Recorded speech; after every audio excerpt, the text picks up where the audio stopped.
Good morning to you. This is Bill, and I'm coming to you live from Biblical Lifestyle Center in Texarkana, Texas, in the United States of America.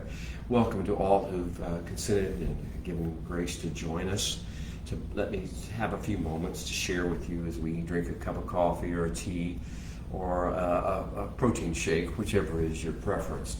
And we enjoy a little Sabbath together, a gift from the Creator of the universe to mankind to help us reconnect with who we are and why we're here, to help us deprogram, de-indoctrinate from the stresses and the anxieties and the angst and the worries and the anger of the world, and just to remember the seventh day and keep it holy. We have a script for us written by the sages long ago, actually written before the sages by the Holy One in conversations with Moshe. Back at Mount Sinai and beyond, that he wrote this script for us so we would have love language to discuss every Sabbath.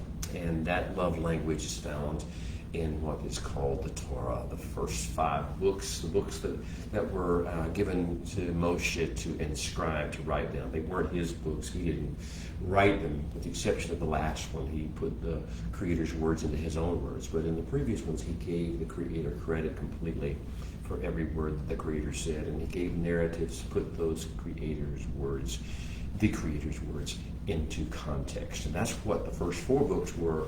We're now in the latter part of our script, and we're learning about the time that Moshe is putting the Holy One's words into his own words, into his own language. And he's giving us love language to talk to the Holy One, to meditate on the Holy One and his ways, to see the world, see ourselves, see those who we think of as our friends or our enemies, who are like us or unlike us as we see them, to see them instead through the lens and the perspective and the vision of the Creator of the universe, the Holy One. Blessed be He. So here we are today on the 49th of the 54 Sabbaths installments or script sections of the Torah. And so 49 is Tetze, when you go out. I believe if you've seen your notification that this was coming up, this discussion that we're having today was coming up into your feed, you probably saw that I asked, so will you be going out or will you be staying home? This is Tetze. The phrase begins the whole parsha, the whole section, or the whole portion of the script that we're reading today. Begins with these words, Tetze, when you go out. When, if, to the extent you go out. We're going to talk about what the going out, to where, why, against or with whom, and what are the meanings of that? What are the implications of us going out? But first of all, are we willing to get out of our comfort zones, our routines, and our patterns? Are we going to go out?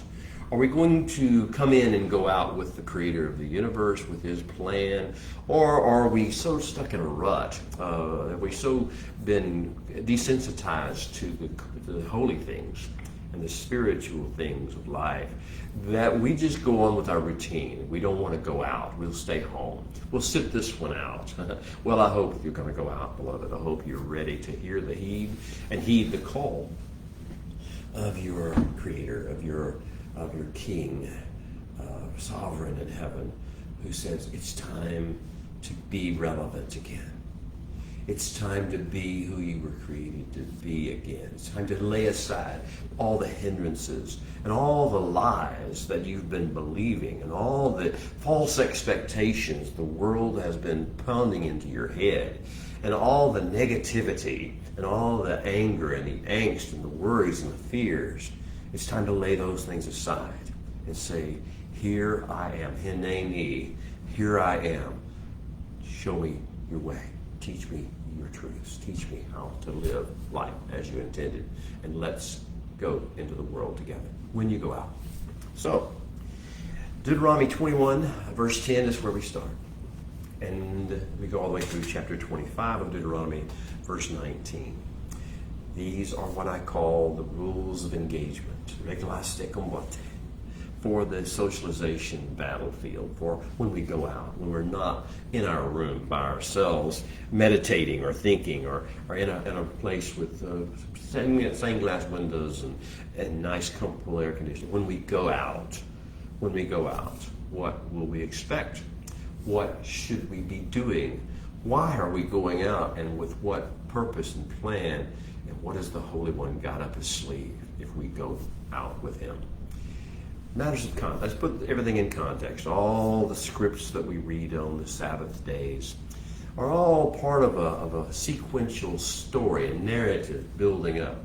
The love language of each Sabbath builds upon the love language of the last and prepares you for the love language of the next Sabbath. It's beautiful. It's like a love story. The Holy One is writing with man, Sabbath by Sabbath. Well, it's of course day by day and moment by moment. But there's something special, a jump start that happens to us on the Sabbath. So what are the matters of context? Where do we pick up here today on Sabbath Ki Tetze? Well, let's go back to the beginning of the book of Deuteronomy. We find out that this is the book in which Moshe is rewriting the things the Holy One has taught him in his own language. Kind of going after the whole idea of what happened on Mount Sinai when everyone heard the voice of the Holy One, man, woman, child of all nations, all those who came out, even the mixed multitude, heard the voice of the Holy One and said, we can't hear this anymore or we'll die. You listen to him. You go talk to him. And you, Moshe being the one who we're talking to, Moshe, you go to him and you hear what he says, and you come back and you tell us what he says in your own words, and we will listen to you. We will shema.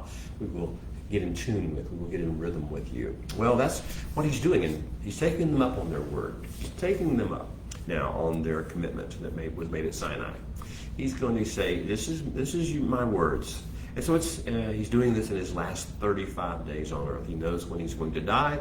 He's been told his appointed days are ending. He has 6 weeks, basically, 1 day less than, almost 7 weeks. The last few days. And so he's going to prepare us in those last days to hear all the messages. And not only is he going to tell a bunch of people sitting on the plains of Moab all these things, he's writing them down. And he is going to be recorded for posterity. And you and I read them every year. And our children and our children's children will do the same. May it be, may it be. These are Moshe's last 35 days, his magnum opus, his masterpiece work of putting the Holy One's messages to him over 40 years of walking with him into his own words we understand because they come from him.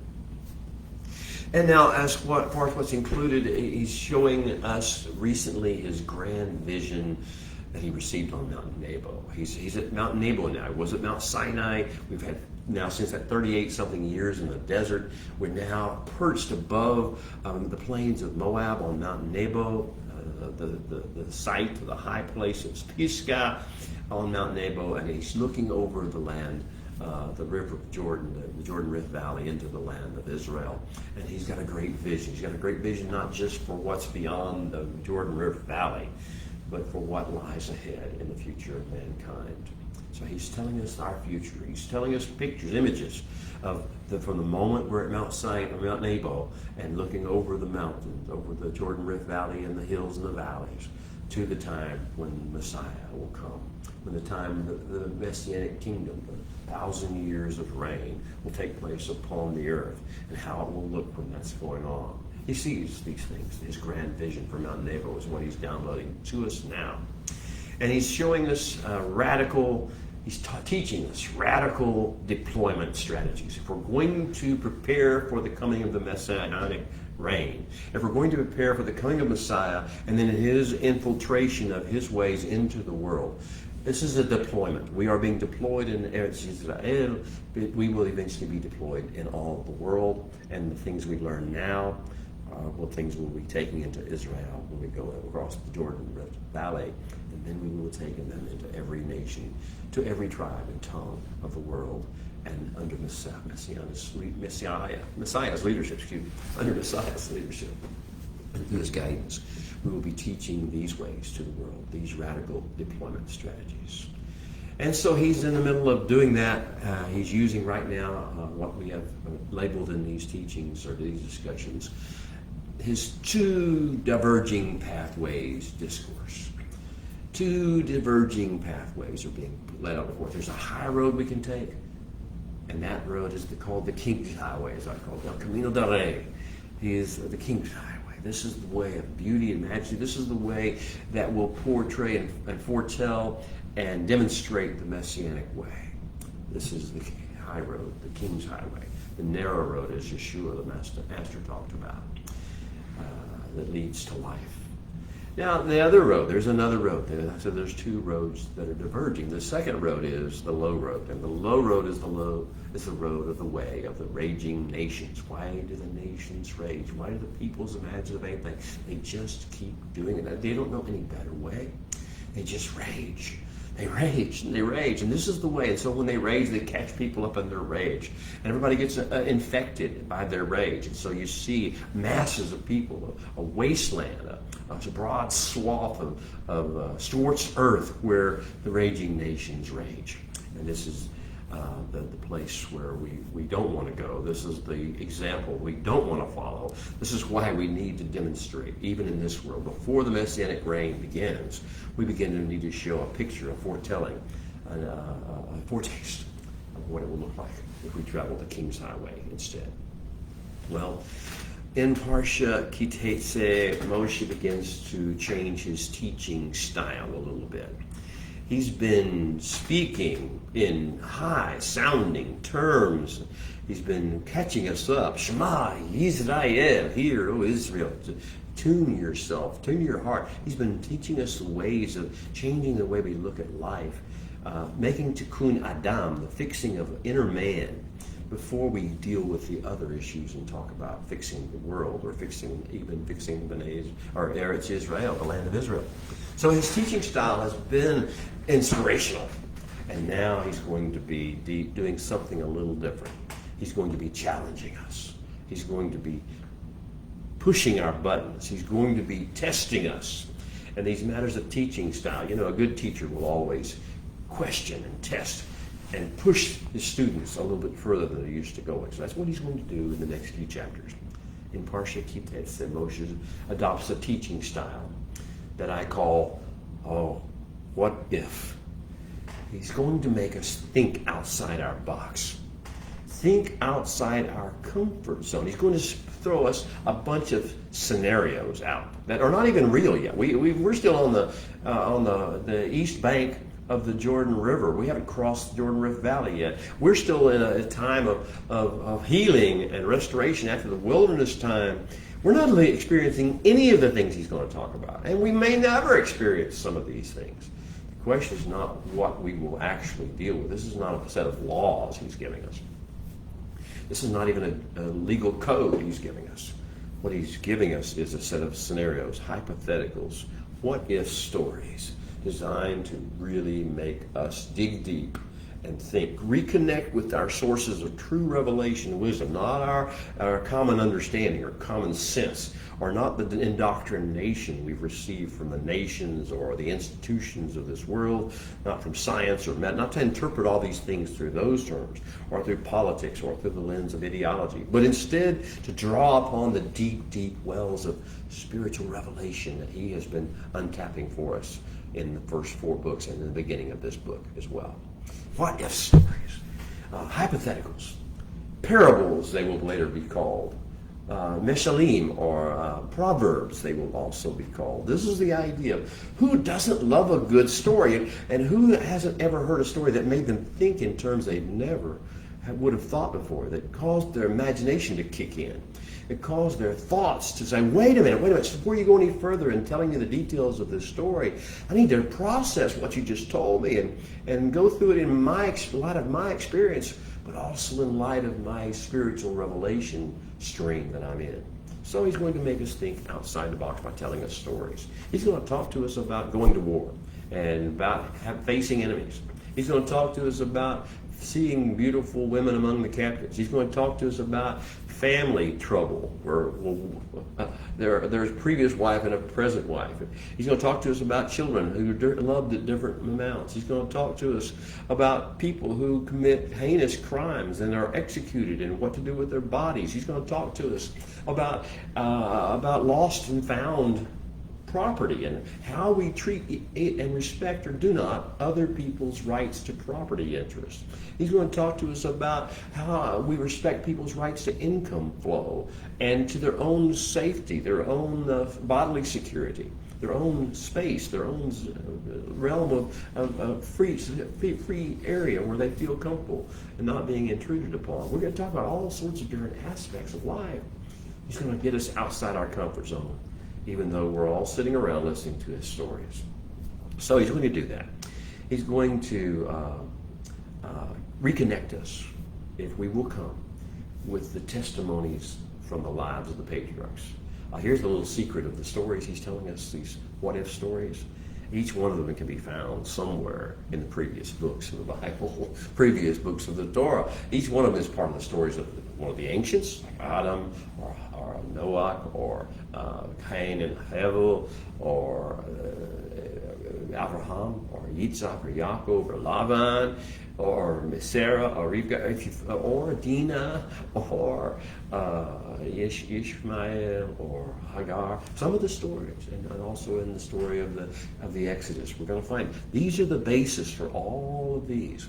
And each one of them is also based in one of the 10 words, the 10 Aseret HaDebrot, 10 commandments the rest of the world likes to call them, although they're no commandments. They're identity factors of who we really are, who we're created to be, and who we will be in the Messianic kingdom, how we need to adjust our lives now to fit into that role when we play it in the Messianic kingdom. So he's going to reconnect us with the testimonies from the lives of our ancients and our patriarchs and our previous nation, the nation of Israel. He's going to redirect us to the Aseret HaDibrot, the 10 words, and give us practical applications of them in real life situations, not in some theoretical box. You are not to steal. No, he's going to give us situations in which the temptation will be there to take that which is not ours, like a lost property situation. He's going to take us to you are not to murder, and then we're going to talk about the different ways in which we can take things or break in things in people or diminish people in ways that are like killing them. We're going to see all sorts of ways of practically applying the different things of the Torah, of the 10 words. Well, let's talk also, and as long as we're talking about context, let's discuss the wallpaper, the seasonal wallpaper, the things we read along with the Torah that help fill out our script.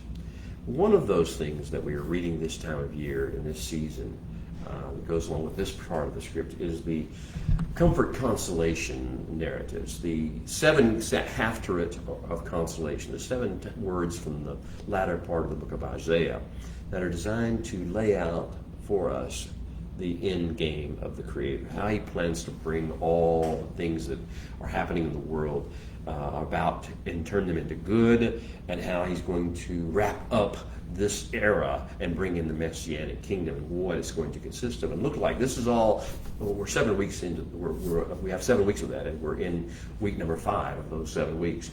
Our particular section this week of the Haftarah of the Comfort Consolation series, the end game plan being laid out, is found in Isaiah 54, 1 through 10, first 10 verses of that parsha. Excuse me, of that Haftarah. And it starts out, "Sing, O barren one, alegrate, O estéril." Sing, O barren one. And it goes on to say, "Enlarge the place of your tent." Why are we enlarging the place of our tent? Because we're going out. When you go out, okay, when you enlarge the place of your tent, expand, he says, to the right and to the left, and your seed will inherit the nations. We're going to have this great influx this great connection with the nations that we thought was broken, that everyone thought was broken. It's going to be reconnected. We're back to Adam, coming back to Noah, back to the place where there is no division according to these things. Your seed will inherit the nations. He says, then your maker will be your husband, your Ish. Your maker will be your husband, and your redeemer, the Holy One of Israel, will be called the God of the whole earth. Oh, we're going to see a great restoration of creation take place. The Redeemer that we know will be the Redeemer of the entire world and the creative ecosystem. Wow. And he goes on to say, for the Holy One, your God, for Yod-Heh-Vav-Heh has called you, yes, like a woman forsaken. This first part of the portion, Torah portion, talks about a woman who's been captive and released, a woman forsaken, a woman loosed and grieved in spirit, like a youthful wife spurned. That's the second part of the parsha. It's about a woman, a young wife of the youth who is spurned by the husband. Now, all these different things are laid out, but this is the idea that we're seeing in the days preparations. We're seeing how we're going to respond to real life situations as the Holy One uses Moshe to tell these what-if stories. The second part of the wallpaper, beyond the last consolations from Yeshua, is the Psalm 27. And what Psalm 27 is, during the month of Elul, which is the moon cycle we're in, this is the 9th day in year 5783 of the month of Elul. We're leading up to preparing us for the day of coronation of King Yom Teruah, the day of blowing the trumpet. And then also for Yom Kippur, which is the day of judgment. Whenever the king comes in, he sets himself up, gets his court in place, and then he makes his decrees beginning on a certain number of days, 10 days in our situation. So we're looking forward to those days. And Psalm 27 is the second part of the wallpaper we read, along with the consolation and in-game story. And so what we have in Psalm 27 is Teshuvah, Tefillah, and Zedekah practice. It's a discipline. Psalm 27 is not an inspirational scripture that we normally would just read, not this time of year at least. This time of year, it's practice. Practice, it's a discipline. It's like when you practice your guitar or your piano or your ballet or whatever it is your skill is, your talent is. We're practicing Teshuvah, turning back to the Holy One, focusing on Him, not upon the things going on in the world. Tefillah, which is to let go of things, fears and things like that would detract us, and get His will, get in tune with Him. And then Zedekah, which actually is to take what we've received from Him and spread it to the world. That's our practice. We're practicing these three skills by reviewing Psalm 27 each day. And one of the portions of Psalm 27 we look at this time of year and this week is verses 10 through 13, which deal with when my father and my mother have forsaken me or have cut the cords with me, when I'm just separated from my father and my mother. Well, you see the whole idea of the captive woman that was read about in the first few verses of chapter of Parsha Tetze. Well, there we go. So, meanwhile, back away from our wallpaper, back into the Torah, back into our script for the day. Meanwhile, I would say, in this age, at this moment, in this season, on this Sabbath, here's the story. When you go out, this is the first key, the first thing that should awaken your spirit. We're going to be called to go out. We have places to go. We have people to meet. We have things that need to be done if we're going to prepare for the Messianic kingdom to come. If we're going to prepare the world for the Messianic kingdom to come, it can't be just about us. It has to be the plan. We have to know the end game. We have to understand the what-ifs of the world and how dangerous the world can be to the people who are in the raging nations, and to us if we get too close to the raging nations and get involved with what they're doing. So when you go out, this is our theme. When you go out, when we begin to branch out, when we stretch out the pegs of our tent, when we reach out to the right and to the left, when we prepare for the great infusion, from the nations that will come, when the redemption story begins to be the most widely told story in the world, and our King becomes the topic on everybody's lips. That's coming. In the meantime, we're going out preparing. Now, as we do so, as we go out, every sphere or opportunity of influence we have is like a war zone. We're being deployed into a enemy territory. The territory. Why? When I say enemy territory, I'm not talking about, in a wartime situation like most of us think about, where we got to have guns and bombs and prepare for all those things. I'm talking about if we understand that the people of the raging nations don't know how to receive us. They are not equipped to receive us. They don't think the way we think. The words that we speak don't mean to them what they mean to us. Are not in the same language or the same mindset.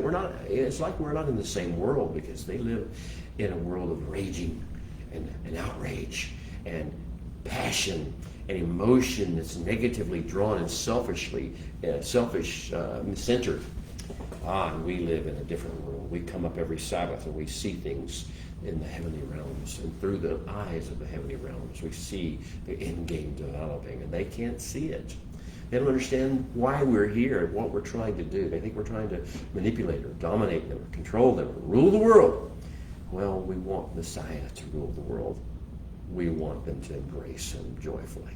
Well, so every sphere or opportunity of influence should be regarded to us as sort of like an enemy territory or a war zone. And every encounter that we have when we go out, when we don't stay in our room, hide, and isolate, when we go out, every social encounter and interaction we have is a potential minefield. We can either go high road or go low road. If we go high road, we model the kingdom of heaven. But if we get caught up in our emotions, if we get caught up in our personal interest, self-interest, if we get caught up in offenses, then we'll take the low road and we'll profane the name of the Holy One among the nations. That is not an option. That is not something we want to do. So Moshe is trying to give us a lot of situations we might face, and maybe not that particular situation, but the things that underlie that situation, the facts, the emotions, the raging of the nations that underlies those particular fact scenarios, those what-if scenarios he gives us. Now, the quick question is, as we go out, the world needs to know, are we, when we're going out into them and where they are, when we encounter them, when we interact with them, when we have conversation with them, the world is like a sentry or a sentinel out on his post saying, who are you? Who goes there? Are you a friend or are you a foe? Now, our job is to make them know, not just by our uniform, we should look the part. Not just by our talk, we should talk the part, but by our behavior and our treatment of them.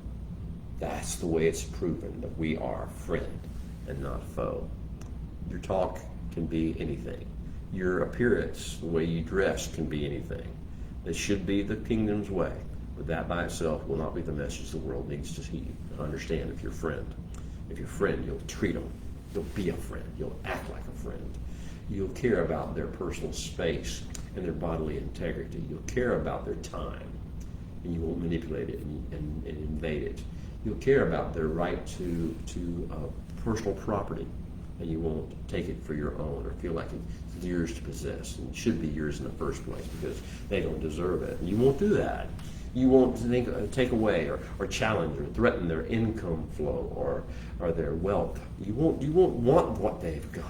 You won't try to take it away from them. You see, this is when you're a friend. If you're a friend, you're not taking things from them. You're giving things to them. All right.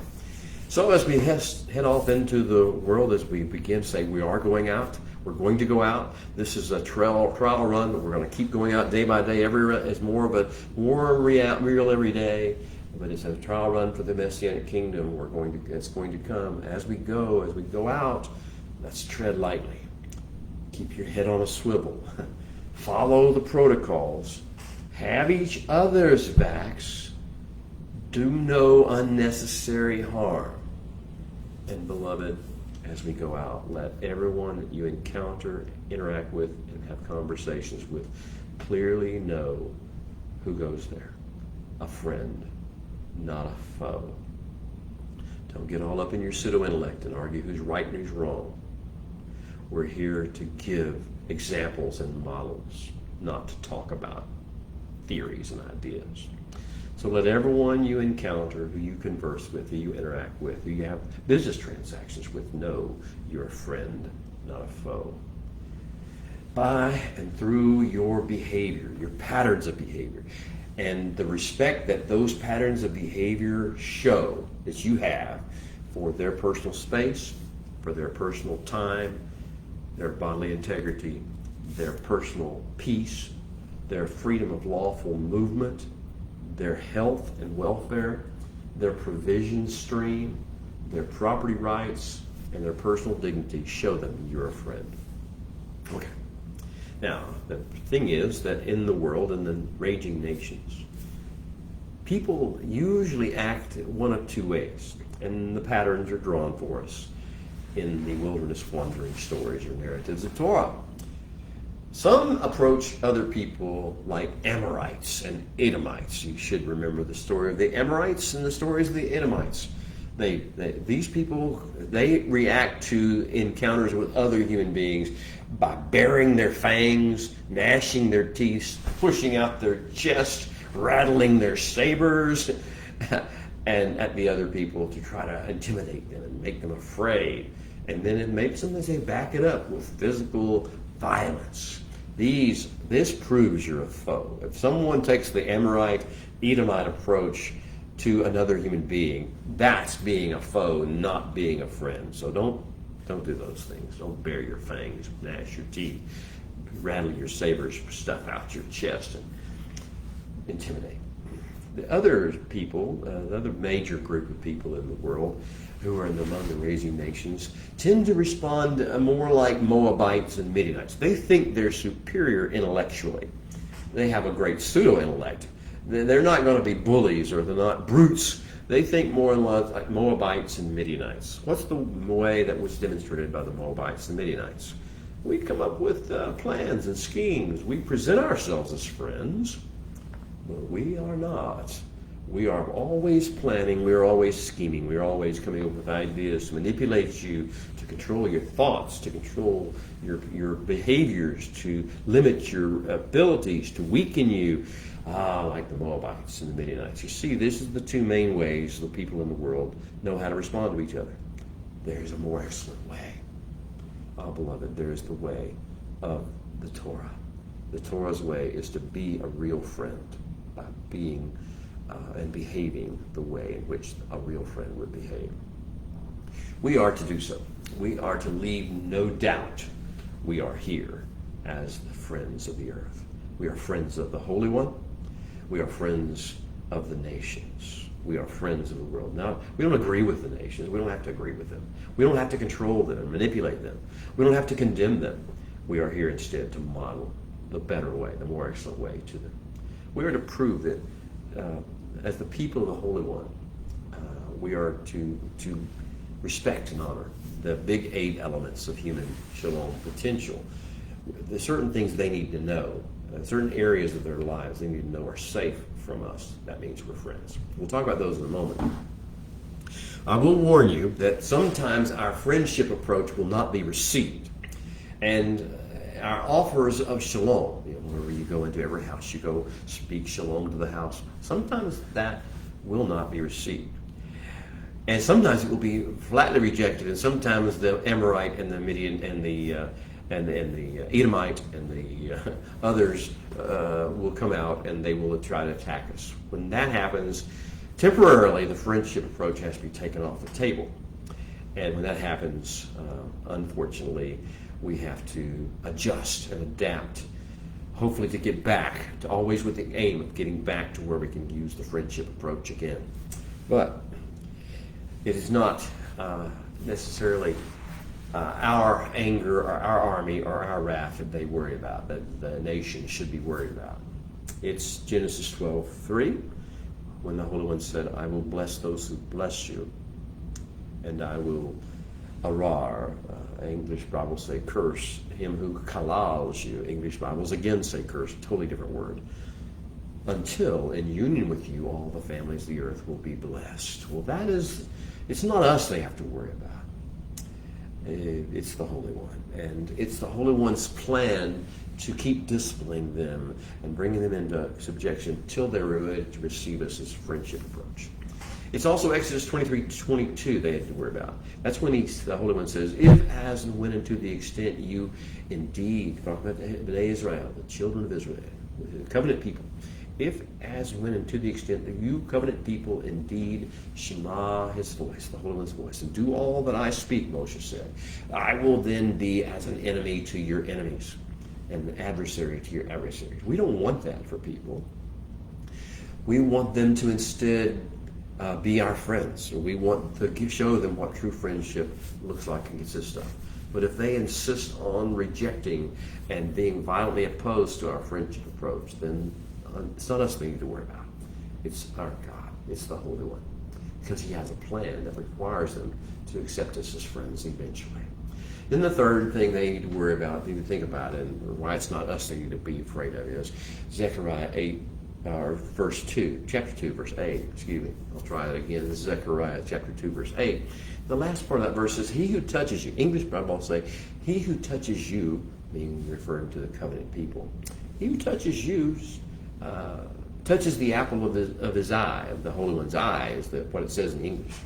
In the Hebrew, the meaning of it would be, he who touches you is like sticking his finger in the pupil of the Holy One's eye. He's going to get a reaction. Okay, so that's the key for you to understand here. We don't want that to happen. We want to give every reason to the nations, to those who are on the road of the raging nations and in the scorched earth world where they live, with all the angst and anger and offense that's there they keep talking about.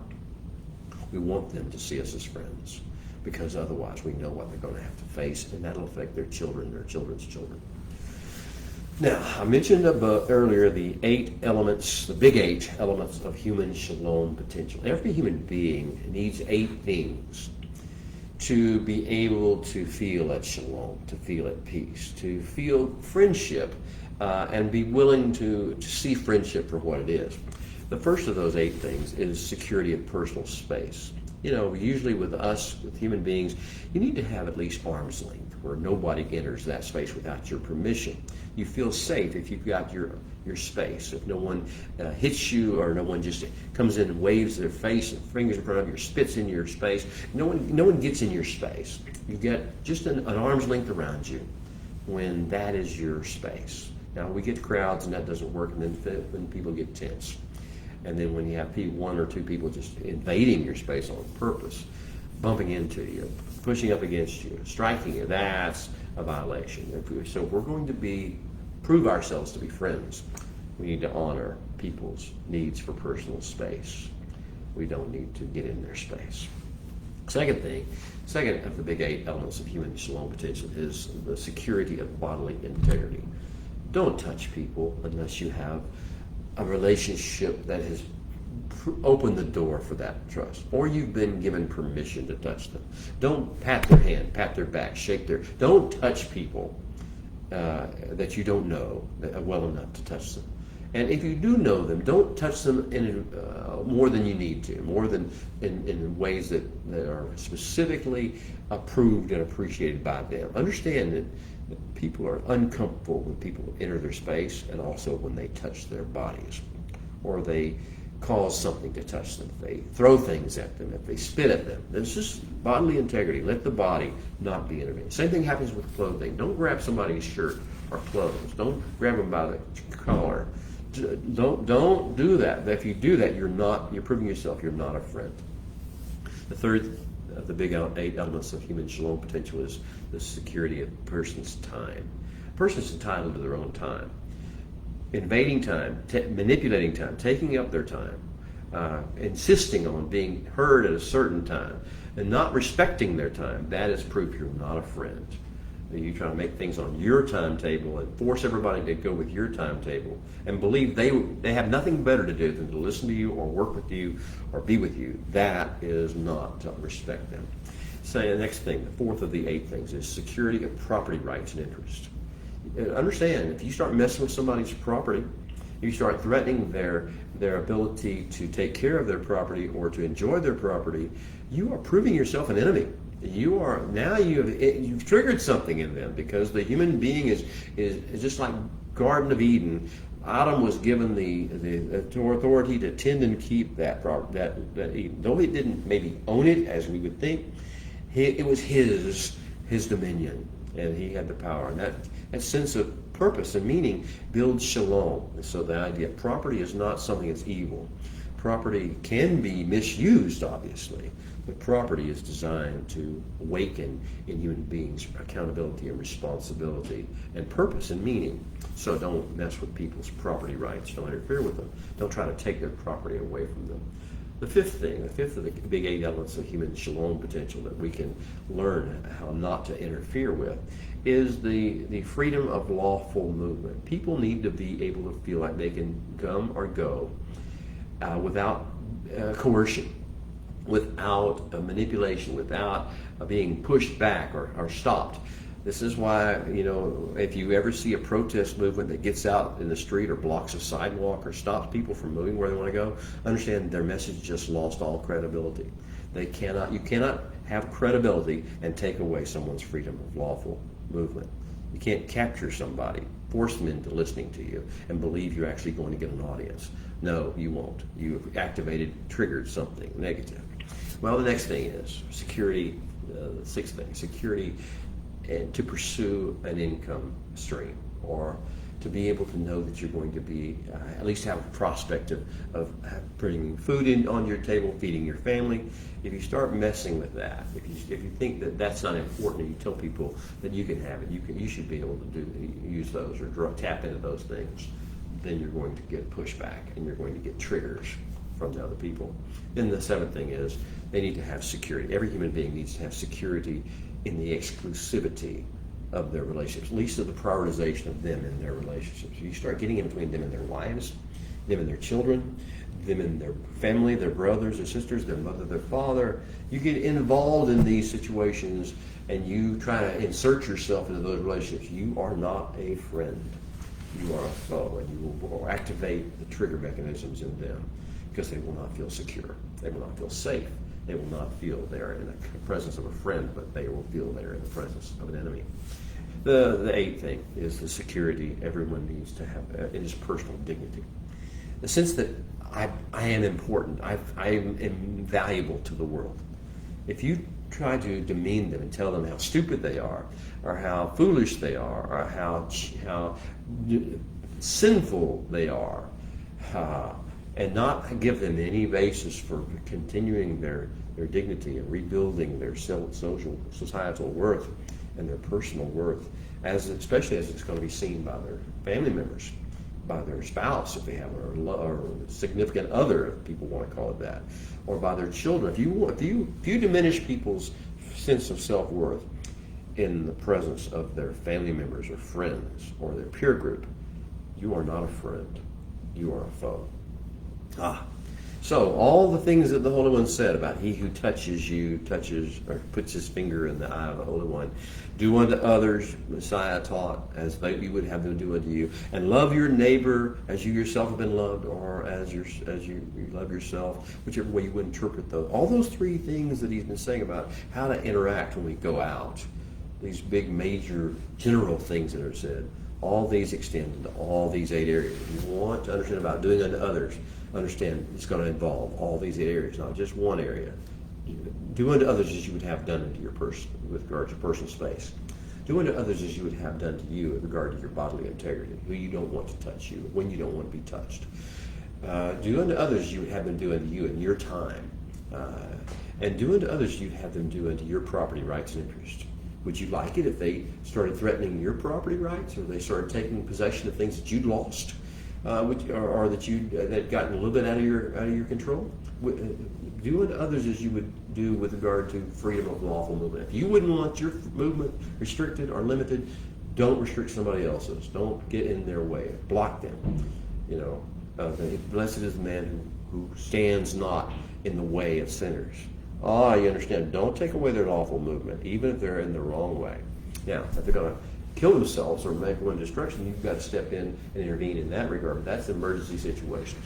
Okay, let's do unto others in regard to their pursuit of an income stream. You wouldn't want somebody else messing with your income stream.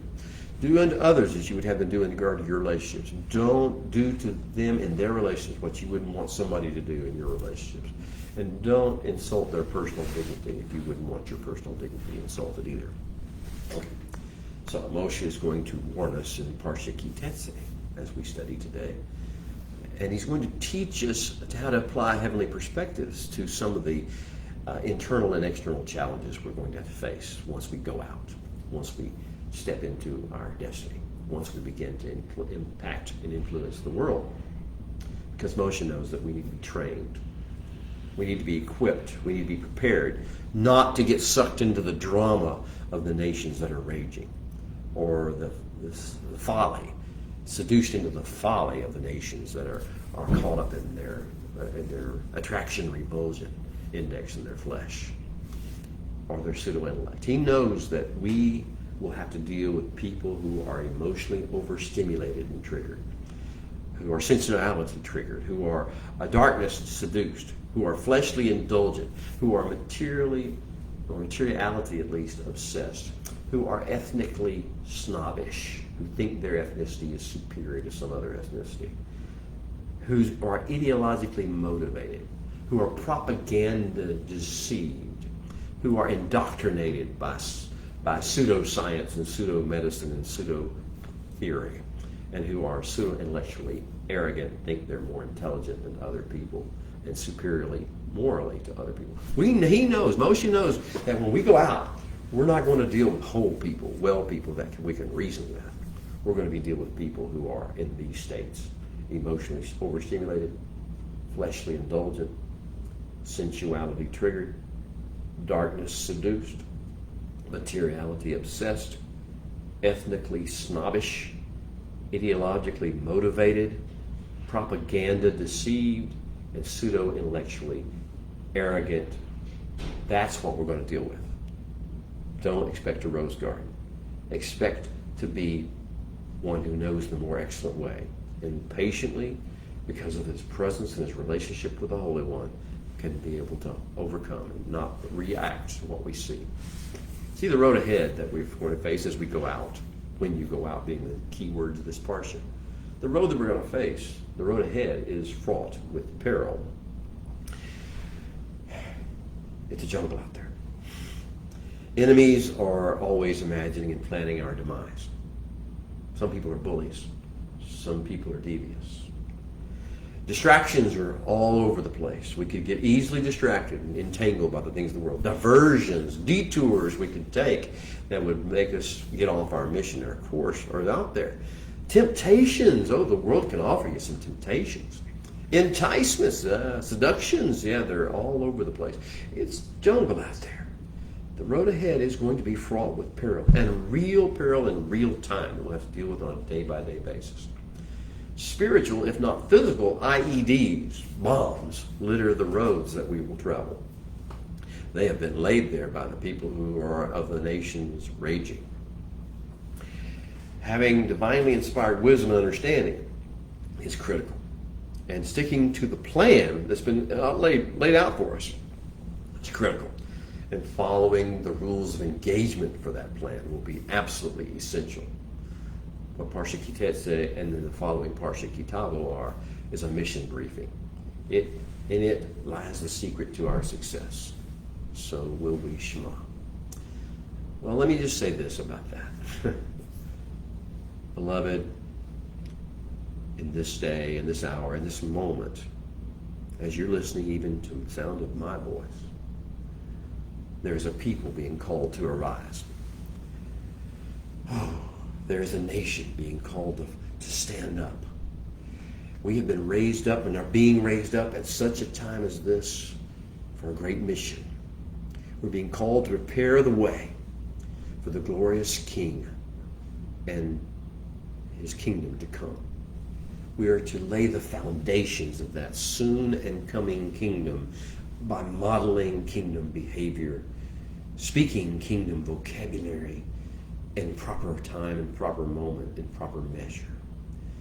Oh, our assignment is to build and maintain and administrate something beautiful. A beautiful, fruitful, joyful, peaceful, heaven-scented society.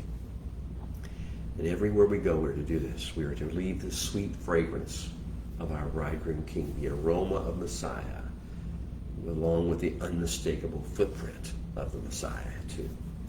Look, beloved, this is our honor. This is our joy. This is why we're born. But it's also our solemn duty and responsibility.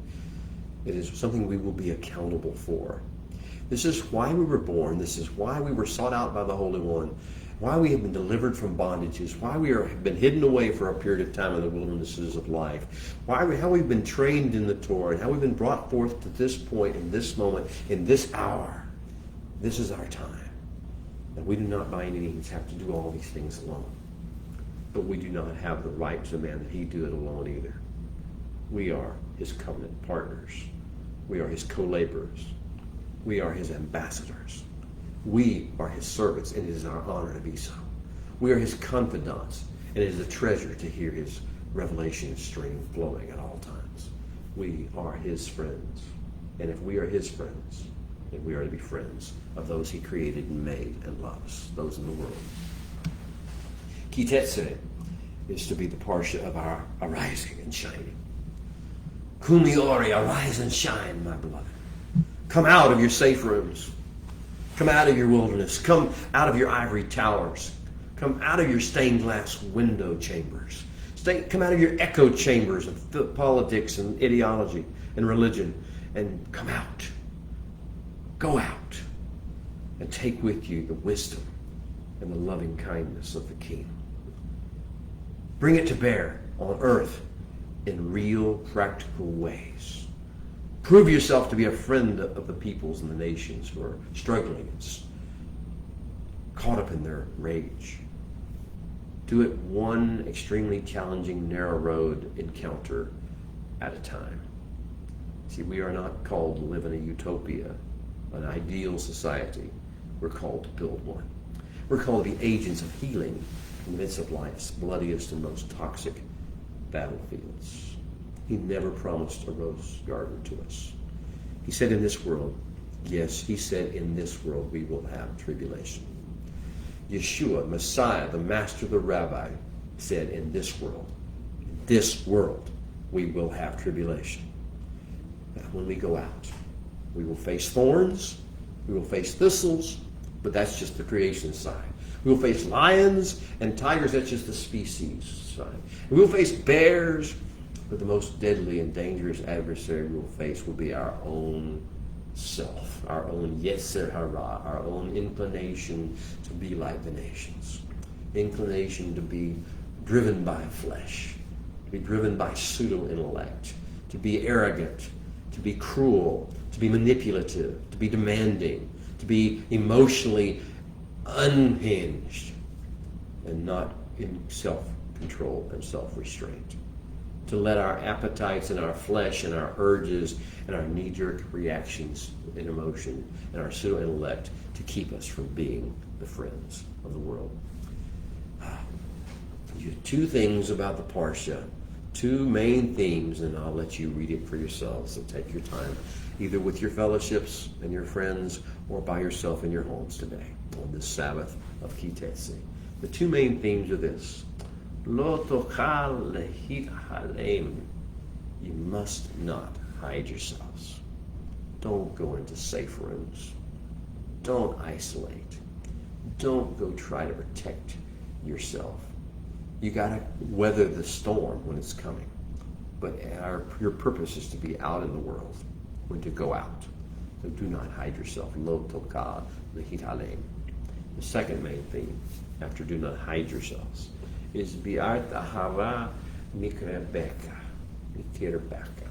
purge the raw, the uncleanness, the selfishness, the self-centeredness, the self-obsession, evil, as the King James Version calls it, from yourself and from your midst and from your ranks.